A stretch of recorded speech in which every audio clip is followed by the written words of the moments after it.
Hello, Bill. Good morning, Matt. Welcome to the DMZ, everybody.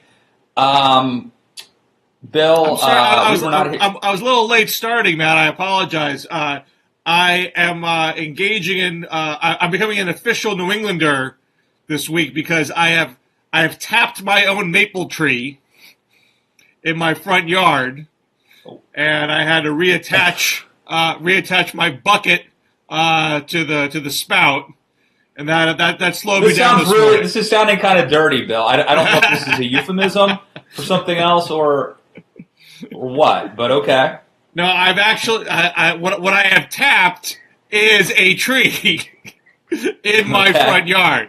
If you have a maple tree in your yard, it is your obligation to tap the tree, even though it's I don't know if you know the particulars of sugaring, Matt Lewis, but I do actually. But for those out there who don't, please, you need to collect 40 gallons of sap to create 1 gallon of syrup. So 39 and a half is usually industry standard. You're bringing it 40 today, aren't you?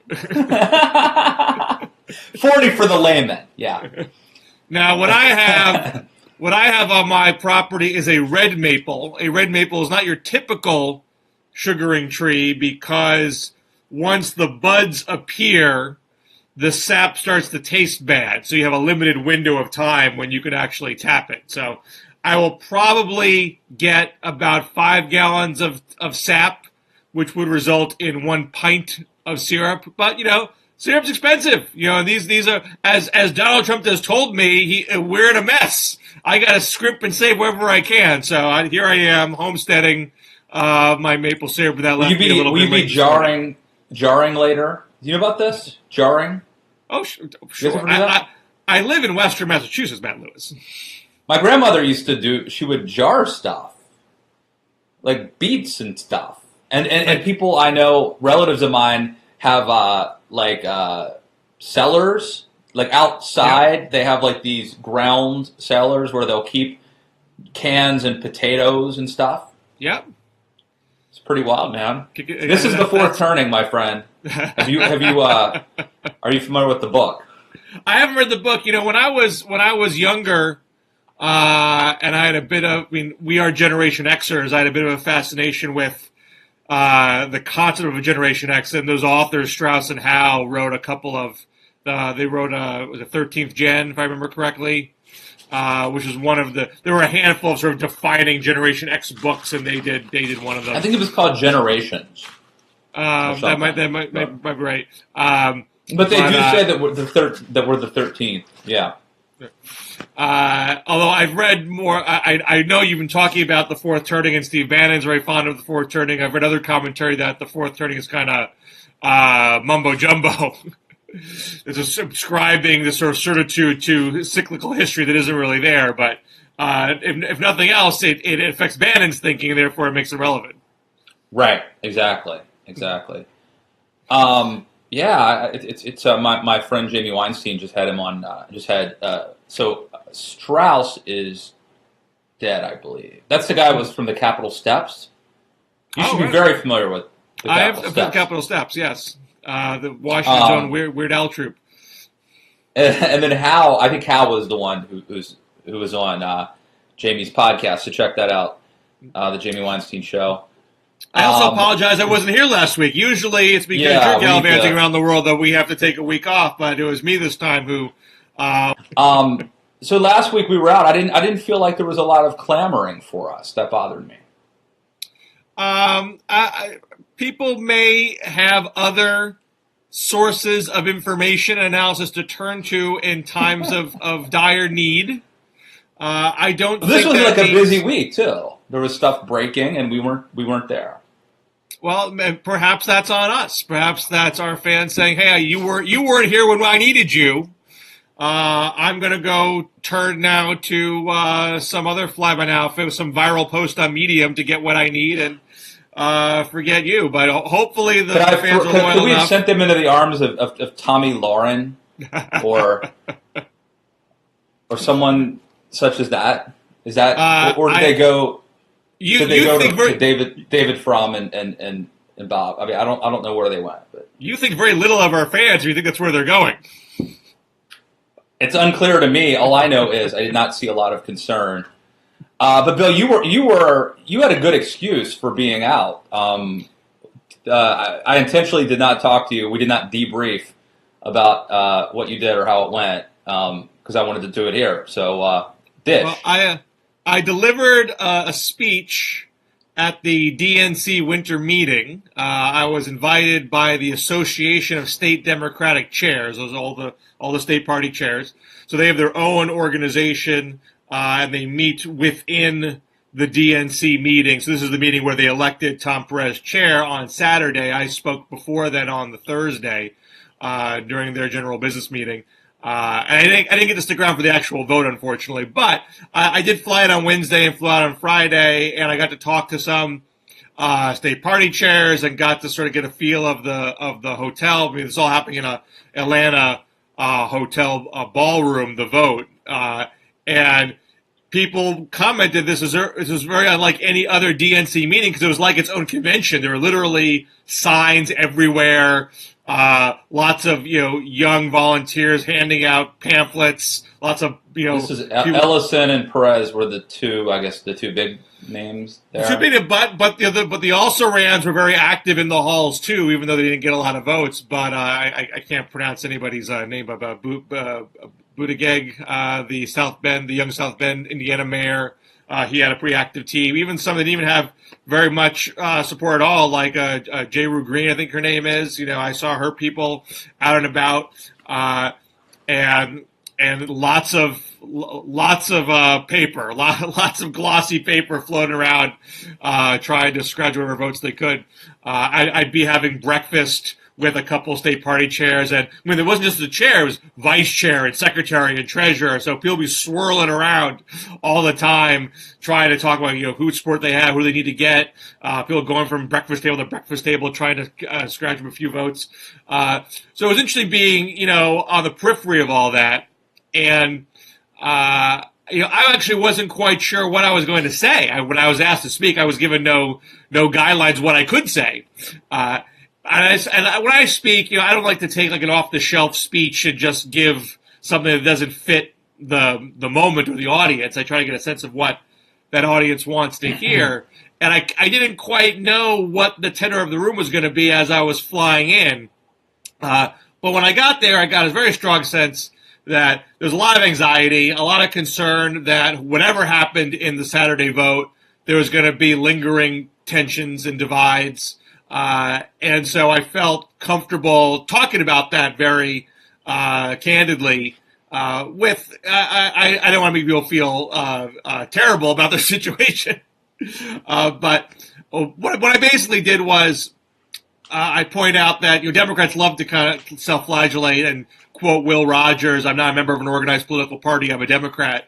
And I mentioned that came out of the aftermath of the 1924 convention, known as the Klan Bake, when the pro and anti-KKK forces battled it out on the floor, and there were 103 ballots before nominating a presidential candidate, the most ever. Wow. But that is, and there's a long history of Democratic division going back to, not even counting, Civil War Democratic divides, but the late 19th century, William Jennings Bryan, the populist versus the more conservative Bourbon Democrats, led by Grover Cleveland, and which is very analogous to what's going on today. But there's just as significant a history of Republican division. In 1881, one Republican faction member murdered the president from the other faction. What? And that's the James Garfield assassination. That's the James Garfield assassination. James Garfield was from the reformist wing of the Republican Party. The more machine side, the stalwarts, were, Chester Arthur, who was the vice president. He came from the stalwart wing.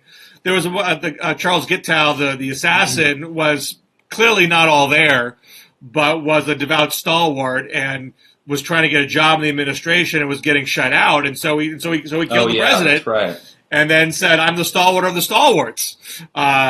And you fast forward 30 years later, Teddy Roosevelt literally walks out of the convention and starts a brand new party across the street. I mean, that's division. And then you can fast forward to today and say, 2 years ago, Republicans had a speaker who had to quit so he could keep the government open. I mean, that's how divided the Republican Party has been. And you still divides today in the party over what to do about healthcare, what to do about taxes, what to do about immigration. So it's not like these divisions don't exist, even though they win elections.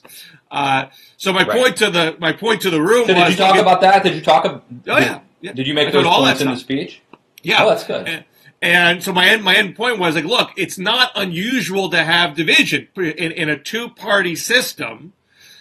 You're going to have disparate factions within those parties. It's not like in Europe, in a parliamentary system, we have 20 parties, and everyone can choose their little ideological cocoon to stay in on election day, and then it's up to those who get elected to work out the compromises. In America, the compromises get hashed out ahead of the vote, and a lot of voters don't like what gets hashed out because it's not their purest belief. But that's the deal. It's the party chair's job to manage that. That's part of the history of the job. And I ended on, and then I talked about how there's clearly a sense a lot of primaries are coming, and that's got people on edge.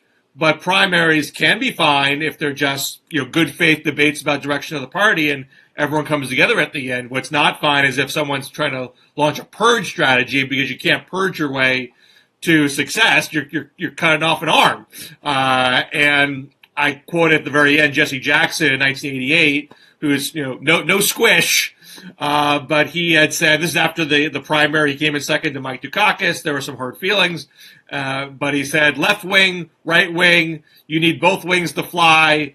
We're all a bird living in the same environment, and when we bring the wings together, like in 1964 with Lyndon Johnson. He said the thesis, the antithesis, and the creative synthesis. Then we win. 1976, Jimmy Carter, we brought the wings together and we won. When we divide, like in 1968 or 1980, we lose. When we unify, we win. So I got some feedback from members who were, I think, Hillary leaners and folks who are Bernie leaders who appreciated that message. So we'll see if that actually gets put into play. I mean, clearly Ellison and Perez had a deal worked out where whoever won, the other person would get offered a deputy position and try to keep the party unified. So that's clearly the message from the top. But the rumblings from the Ellison supporters are still there, and you still got folks who are chomping at the bit to launch primary challenges, and so that may still come to bear. Well, it sounds like a really good message. The fact that you could put it together quickly, sort of sensing what the audience needed to hear.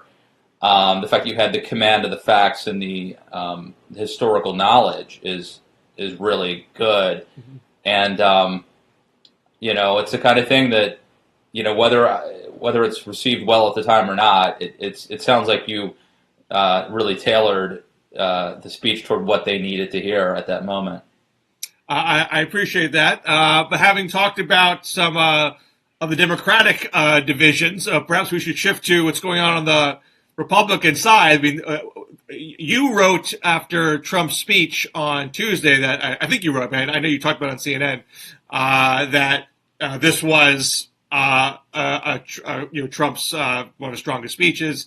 Clearly, he's got a sense of how he can better communicate what he wants to do. But then I read another column by Jonathan Bernstein at Bloomberg that said, look, governing is about choices, and there are no choices in this speech. You can give any direction to the party what to do on health care, what to do on taxes, and they're clearly divided about that stuff, and they'll still be divided when this is all over. And now you have, on top of all this, what's going on with Jeff Sessions, so it seems like whatever momentum you get out of that speech, it's already gone. So I do think it was a very good speech. It's just so different from the inaugural. He's had two big speeches since he's been president, essentially. One's the inaugural speech, which was very much playing to his base, very much not attempting to be unifying or optimistic. And I think this speech was much more of a normal speech. He's keeping his promises by and large, but the style, the delivery, the just it was a much more normal speech. I think it was a very good speech, and clearly different people wrote them, or different a big different emphasis. I would disagree with the criticism that it doesn't solve any problems. Like, I don't think that's what this speech is supposed to do necessarily. I think it did broadly lay out his vision. I don't know that he needs to get in the weeds or that this is the proper or appropriate venue to get involved in, like, the internecine squabbles over, like, we're going to have tax reform, but should there be a border adjusted tax or not? And like that, I don't think that's really the place to have that out. I think it's, I think he did really good. And of course, I think it's entirely likely that the Sessions story came out to dampen some of the positive reviews that were coming out of that speech. I doubt if maybe it's a coincidence, but it does strike me as interesting that on the heels of that very good speech, which I think was largely, got a lot of positive attention and praise, that the Sessions story then, came out so quickly after that. Are you suggesting there was something planned there? Yeah, I suspect that this was that this, it doesn't mean that it's not a concerning issue, but I suspect that this was that the release of this information was timed to dampen the momentum that Trump was getting after that speech. So on our manometer, after that speech, maybe you were leaning more towards Teddy Roosevelt or Ronald Reagan. After what's happened with Sessions, are we kicked back to more Warren Harding or Richard Nixon? Oh man, I guess I'm at TR. This Sessions thing, I think this Sessions thing is probably blown out of proportion. I understand why it is. Like, I think the larger Russian story does trouble me. I think it's entirely possible that Sessions was just having these very normal meetings with the Russian ambassador, and it's entirely possible that other people, Flynn, Stone, Bannon were doing Manafort were doing back channel stuff with the Russians. Like, that's possible. I'm giving Sessions, I think, the benefit of the doubt here when he was questioned by Al Franken. It just didn't strike me like he was intentionally misleading or lying. And so, that's kind of where I come down on it. But I think it's probably a nothing burger. But I do think I think it's appropriate for him to recuse himself of anything, since he was a surrogate. I don't think that's an admission of guilt or anything like that. I just think it's an appropriate thing to do. But I do think the talk about him resigning are overwrought. Well, even if you're dubious about the severity of what Sessions did, it certainly feels like the whole Russian element in the Trump campaign is a matter that's not going away. There's clearly lots of threads to pull. There's clearly people who are investigating and people who are willing to leak about what's being investigated. And if that's going to be a drip, drip, drip throughout the entire presidency, wouldn't that put you more in a Harding or Nixon camp, or do you think that you just don't believe there's at the end going to be that much there? Well, number one, we don't know what happened. I've always thought it was weird that Donald Trump was so rhetorically pro-Putin and pro-Russia.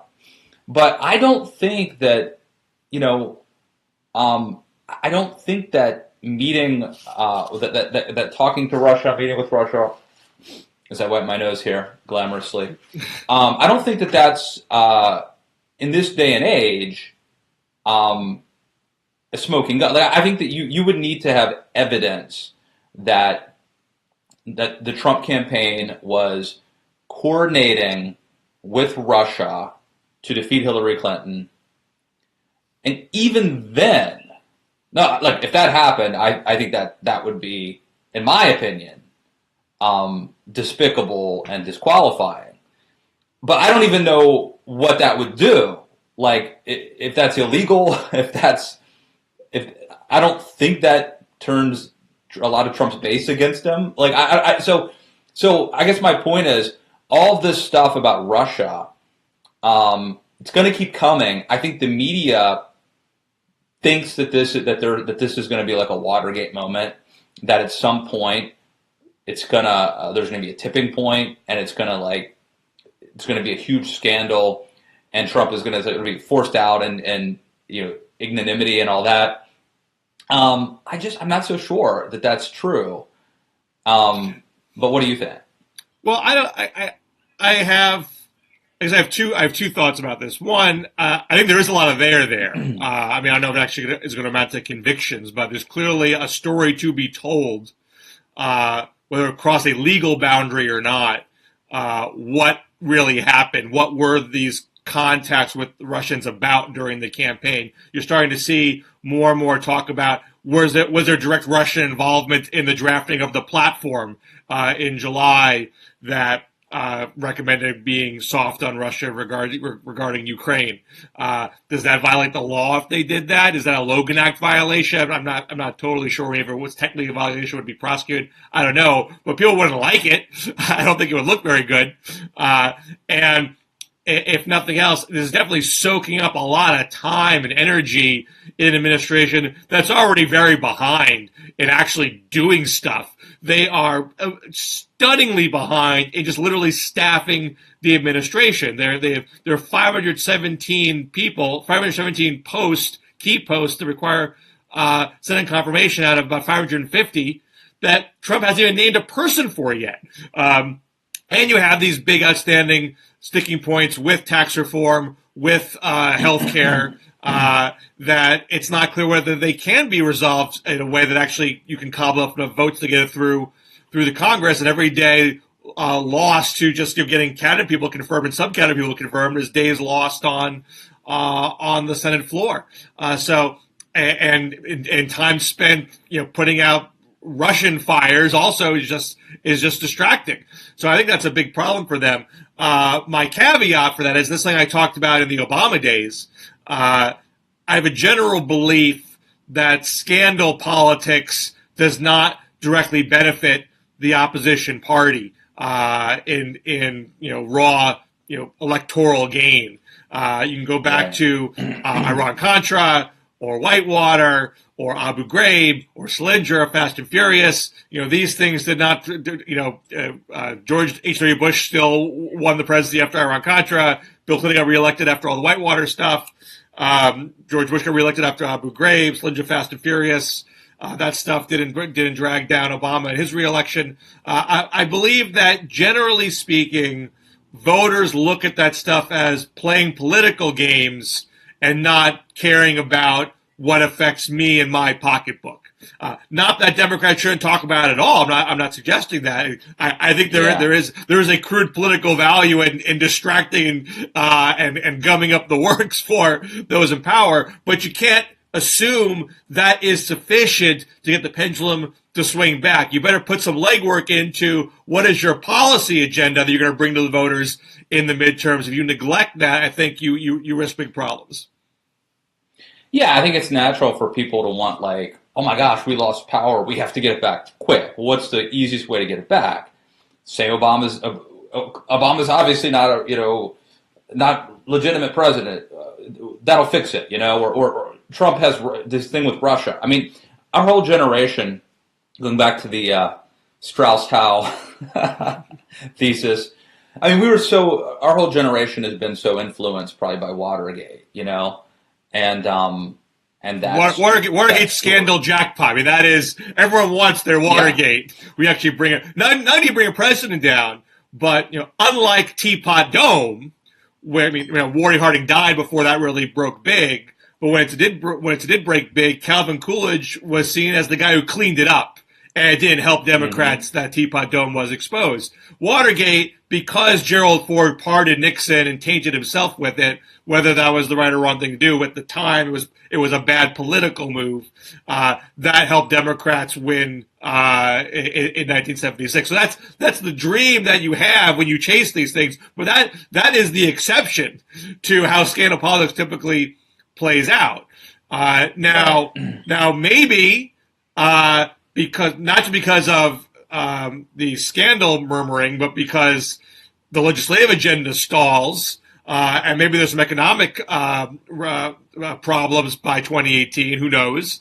Democrats have a better than expected midterm. Maybe they could actually take back the House and the Senate. Stranger things have happened. And if that happens, the investigations into Trump get supercharged. And you could even... Oh, yeah, then you really could. I mean, you could have an impeachment if Democrats... I think you probably would have an impeachment if Democrats controlled the House. That's where it's at. But if you did...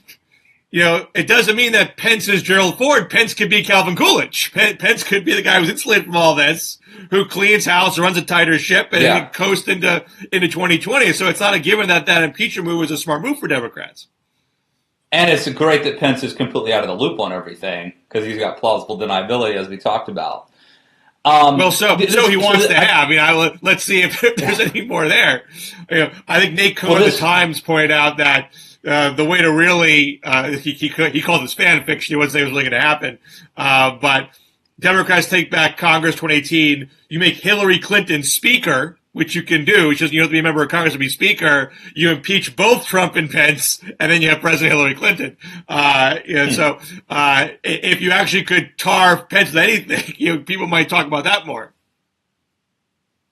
Well, not only is it politicians who have been, I think, influenced by the Watergate promise, but I think it's obviously impacted journalists as well. And I just listened to a really great podcast with Ben Dominic and Jonah Goldberg at The Federalist. And Jonah made a really interesting point. Actually, Ben was making the point, which I agree with, that so much of what we think is like liberal bias is also could be explained by bias for clicks and excitement and page views. And Jonah made a point, which I think is true, that a lot of these stories on Trump, like let's say the Sessions story, should be like a level 6 story. Like, it's bad, but let's not freak out yet. But there's the incentive for us all to punch up our writing and to make every story seem like it's a big deal. I mean, that's what good writing is nowadays, partly. It's hyping things. And so, but that's sort of contributing to the sense that the media is out to get Trump and that the media gets it wrong. Is this desire to take stories that are maybe worrisome or troubling, but not there yet. We don't have enough information to say it's a big deal. And then you have like the New York Times and the Washington Post putting out these stories, and then the initial cable news reaction is to sort of like, wow, this is like the Saturday Night Massacre or whatever it was, or this is and then you end up a couple of days later with like, well, not really, not exactly, not quite as bad as we thought it might be. Well, I mean that's the risk with like just Democratic resistance to Trump altogether. If you get overheated about everything. Yeah. I mean, it's like the speech. Trump shows up and doesn't drool on himself, and it's good boy. You used your indoor voice, so you gave a nice speech. So there is a risk of setting the bar way, way too low if these things don't pan out at all. But there's clearly there's enough going on with the Russia stuff where I think people feel like it's worth pulling these threads. This is not some crazy wild goose chase. Something went on here. Whether how bad it was, you can't know, but it's not nothing.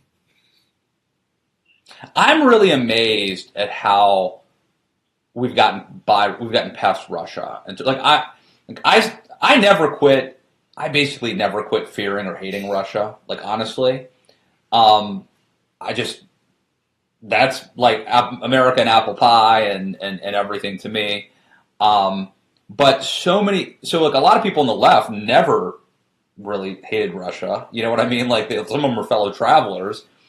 But I'm amazed by how many people on the right, and I'm not talking about fringe right. I mean, people that I know that like voted for Bush and Reagan who are like, oh yeah, we need to get along with Russia. I hope he's getting along with I've been really surprised.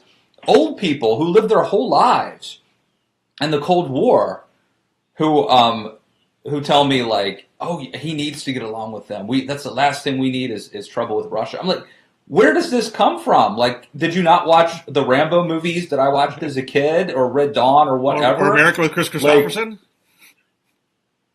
There you go. Or The Americans, for that matter. Well, I wrote about so like I guess my larger point here is that I don't know that there's so Democrats all of a sudden now are very worried about Russia. I mean, after Obama basically lets them take Crimea and doesn't do anything, all of a sudden now Democrats want to scare us about Russia. And maybe we should be. I mean, I'm still I've never quit. Like, I've never given up on the Cold War personally. That's just me. But I don't know if they can make fetch happen. Like, I don't know. I get this sense that I don't think there's this, despite years and years of movies and pop culture. For some reason, I think so many Americans are over the Russia thing. There's no Red Scare left, man. Well, I talk to friends on the left all the time that say, "What's wrong? Why are these conservatives mad about Russia? Don't they hate Russia? We've always hated Russia." But what the other side of the hypocritical point? Right? Well, I remember when I wrote about the American miniseries for Politico back in January, I talked about this. I mean, in the Cold War days, the fear of Russia was fear that communism would destroy the American way of life. Now, on the right, the fear of destroying our way of life comes from radical Islam or cultural liberal elites. It's not from communism. Russia's not communist anymore. If anything, Russia is seen as right, Bill. On our side. The Soviet Union was defeated. What's that? I'm sorry. So you actually believe that communism and the Soviet Union were defeated, like when the Berlin Wall fell. That this isn't a big ploy, that they've been underground all this time, being led by a KGB agent, biding their time. That's a hardcore long game you got in your mind there, but I think biding their time. I think the average conservative is saying, Russia's not communist anymore. They may be oligarchs, they may be authoritarian, but they're not communist. They're not going to, if anything, they're on my side when it comes to fighting radical Islam, and they're even on my side when it comes to defeating cultural liberalism. So I think it's a secondary point for that. But their economic philosophy was never my primary reason for hating them. I mean, you know what I mean? That was part of the package. But I think you're obviously right. But I always was concerned about the authoritarianism and the. But there's little argument that even if Putin ruled the roost on his side of the globe, that he was going to make America totalitarian if Trump is allied with him. There isn't that. Obviously, people on the left are saying, "Wait a second, they just sullied our democracy for Pete's sake." But on the Republican side, I don't think they look at it that way. They say, "Hey, he sided with my guy. We had a free and fair election, and if Russia is going to do what they do in their country with their neighbors, who cares? That doesn't affect my way of life." So now on the Democratic side, I quibble with you on Obama's and the Democratic approach to Russia. I think there remains a belief in diplomacy in general. Democrats believe in diplomacy with almost anybody. They want diplomacy with Iran. They want diplomacy with the Palestinians. So saying that we want diplomacy with Russia, even if we are concerned about Putin's authoritarianism, that's not discordant. And there was a general belief, which I think accurately, that, hey, we need Russia's cooperation with terrorism. We need Russia's cooperation with Iran. We need Russia's cooperation with Libya when that was a hot issue. So it doesn't make sense to use the Romney framework and say, this is our greatest geopolitical foe. We shouldn't really talk to them very much. That doesn't get us anywhere. Yeah, but I will say, I don't like to score cheap points against Obama and George W. Bush. Let's be fair. He stood by and allowed Russia and Putin and to grow and influence. And you saw Putin's soul with his own 2 eyes. I know. I like the John McCain style KGB. But Obama was president for the last 8 years, and like I really believe that Putin looked at Obama and said, "This guy is a wimp.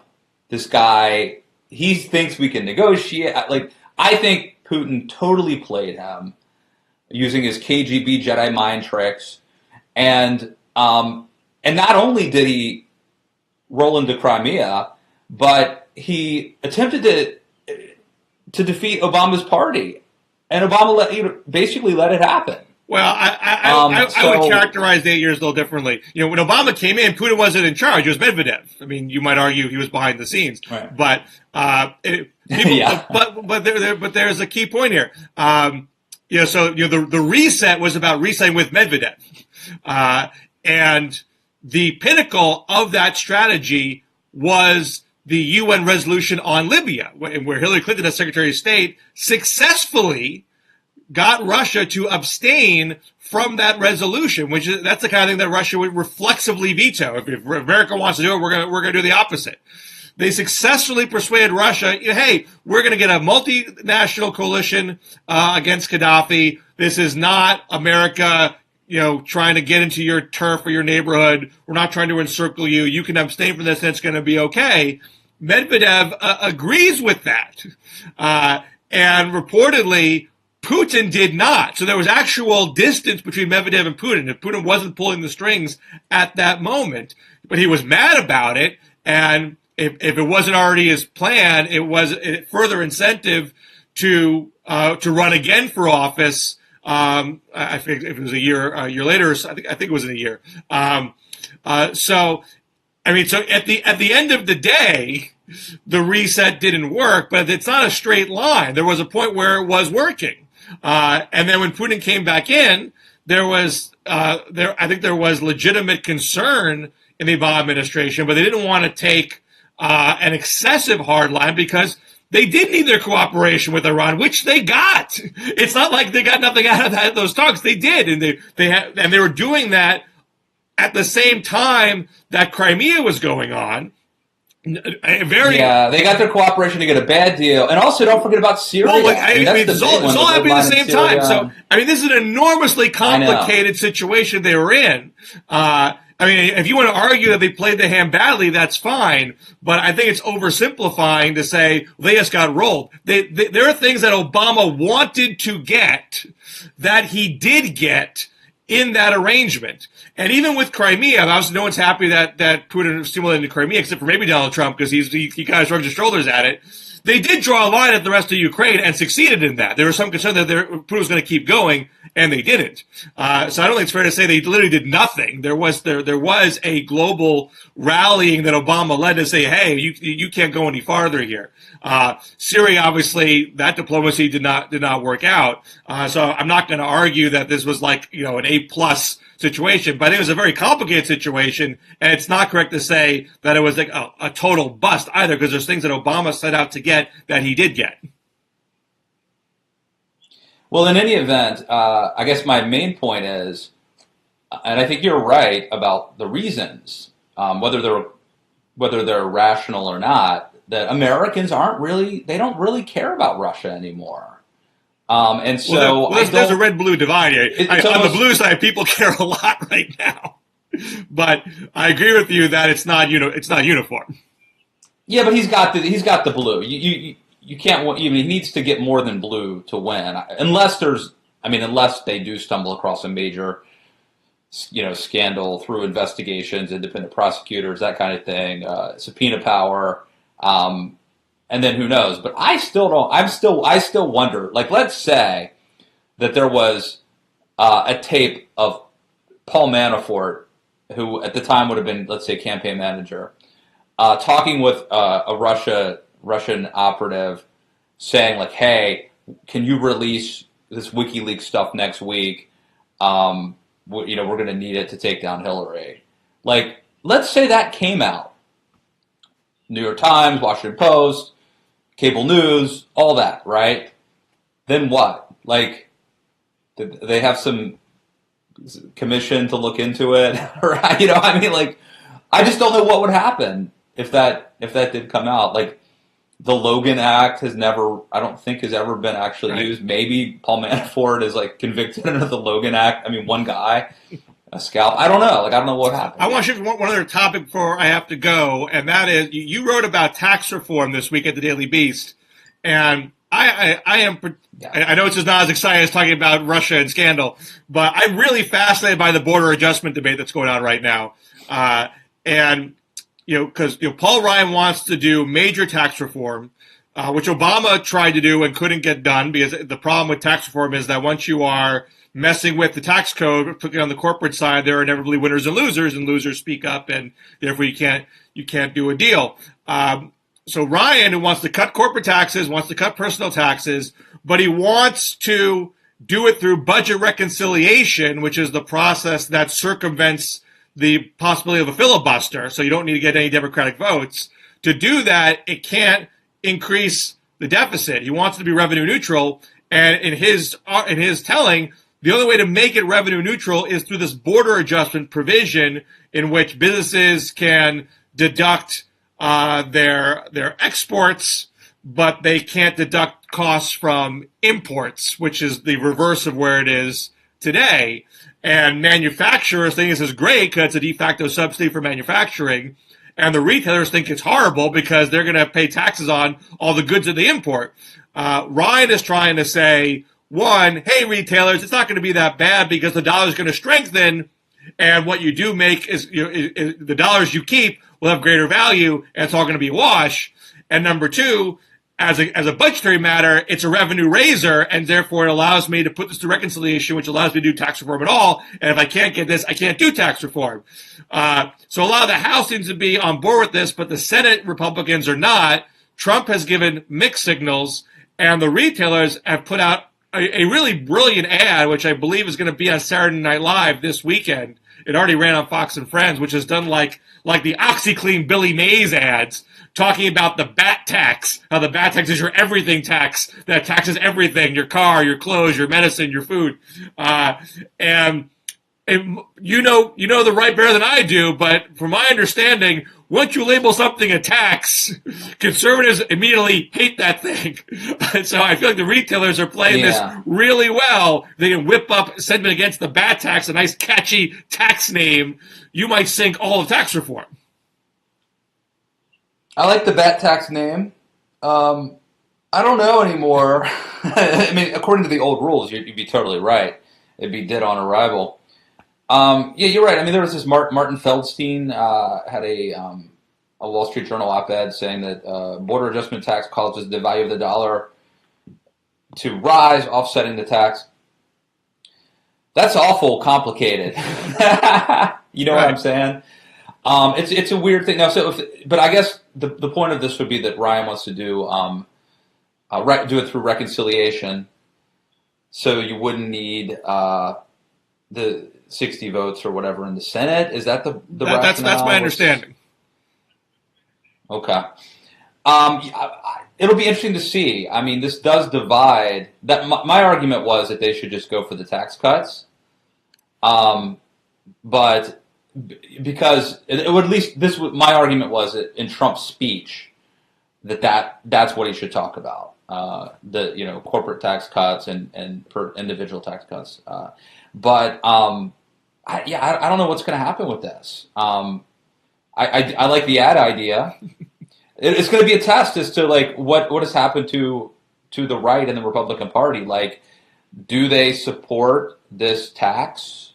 If Paul Ryan wants it too, that could give it a certain amount of cover. I'm interested that the House is more for it than the Senate too. Like, why are House Republicans more on board? Is it just the Paul Ryan influence? I would think my guess. The Freedom Caucus has to be against this, right? I mean, the Club for Growth is strongly against the bat tax. I haven't heard much. I could have missed that. I'm not sure if the Freedom Caucus has a clear stance on it yet. I've just generally heard that the Senate Republicans have great resistance to it, and And Paul Ryan went over there and basically made a direct pitch and told them, keep your powder dry. And then Tom Cotton went right on the Senate floor and sort of subtweeted Ryan and said, I'm not going to keep my powder dry. I'm not going to keep my mouth shut for a terrible idea. So, I mean, Ryan, bless his heart. I disagree with Ryan on pretty much everything, but I respect the fact that he actually tries to govern. He actually tries to come up with things that can actually have some semblance of passing, even if they, violate his purist Ayn Rand principles. But every time he tries to do that, he gets smacked upside the head. I don't know. I'm skeptical of this magical notion that putting a tax on something won't matter because somehow it's going to cause the dollar to rise and it's going to all even out anyway. And it's a no-brainer. Like, it's free money. Like, doesn't it just seem kind of magical to think that there aren't going to be other, like, unintended consequences? Well, that's the tough thing. I mean, you could argue in a vacuum that nothing else in the world changes. This action would strengthen the value of the dollar. But you don't know what else is going to occur in the world, particularly with Donald Trump at the helm. The other things he might do that could weaken the value of the dollar, and the plans don't work out as designed. So I understand the skepticism there. But to do the tax cut strategy that you lay out, that's what Bush did. I'm just cutting taxes. Who cares? Dick Cheney, deficits don't matter. Just cut them. Hand out checks. Put your name on them. One. Yeah. Well, I'm obviously for, like, entitlement reform, for example. I mean, but that's something that Trump's against, So right, but Ryan might force that issue too. We don't know yet, but that's a possibility. Yeah. There's some rumblings there that President proposes, Congress disposes. We can put the Trump budget is some military increase, gut domestic spending, leave Social Security, Medicare alone. And the House Republicans are saying, even your domestic spending cuts are too much for us. You can't just decimate everything, and you're only doing that because you won't touch Social Security and Medicare, which we think is a budgetary imperative. Ryan may cause a showdown with Trump over that, and that puts a lot of pressure on Trump to say, look, am I going to have a fight with my own party over this stuff or not? So far, he's trying to keep the party together, more or less, and governing is hard. To expand on what Trump said, this is more complicated than you might have thought coming in. Yeah, I should have read my column about Obamacare. I always thought that there was a pretty good chance that at some point Trump would, like, sell out and triangulate and, like, cut deals with Schumer. That doesn't seem like as likely anymore, does it? Like, Schumer's trying to take him out, trying to take him down. Like, so I guess Trump is going to have to stick with the right. He's not going to be able to go to the, sort of go against Washington, against Republicans and Democrats, and cut deals with Schumer. I mean, Trump would have to move pretty far at this point. I mean, there is such animus on the left to Trump right now that anything seen as giving him a lifeline would be very politically difficult for most Democrats to do. Right. So even if they were going to cut a deal that ideologically they're close on, like an infrastructure bill that gave a lot of money to, let's say, Democratic special interests or whatever, why would Schumer want to give him a win and give him, like, work with him on something that and change? You have 10 Senate Democrats, so you have 11 Senate Democrats from states that Trump won. So you got someone to work with. So it's not necessarily with Schumer. You could do the deal with Manchin, and Manchin could try to bring, a handful of other Democrats along. But to the extent that you are losing Republican votes for these compromises, you need to get even more Democrats on board. Presumably any deal like that's not going to bring a unified Republican caucus along, particularly in the House. So, I think that would require, and Trump may be the kind of guy thinking, 6 months down the line, I'll do my little jiu-jitsu and I'll change the narrative. It'll be season 2 of Celebrity White House, and I'll make that pivot. I don't think Omarosa's chief of staff in this scenario. But if he is actually thinking in that way, I don't think he appreciates how much that well has been poisoned on the left. I mean, it would have to be something that was so demonstrably good for people that Democrats would feel like I'm a bad human if I don't vote for this for political reasons because I'm hurting individuals. I mean, if you had immigrants saying, hey, here's an immigration compromise that's going to legalize 10 million people and keep families together, it's short of citizenship, but we're so scared of deportation, you got to do this. That's a hard vote for Democrats to walk away from. But of course, that vote would not get a lot of Republicans. That's the kind of stuff that he would have to do to even remotely consider pulling up a bipartisan compromise. He has to change the narrative, Cajun style. All right, I got to run. Check out Matt's fine work at the Daily Beast and, of course, his excellent podcast, Matt Lewis in the News. If you haven't already, I wrote about the prospect of Oprah 2020 over at Politico this week. Don't hate me. Read it anyway. And we should have a new episode of my podcast, This Is Not Normal, up later this weekend. Anything else you got to mention? No, man. Good to have you back. Good to be back. And we'll see you here next week in the DMZ. Take care.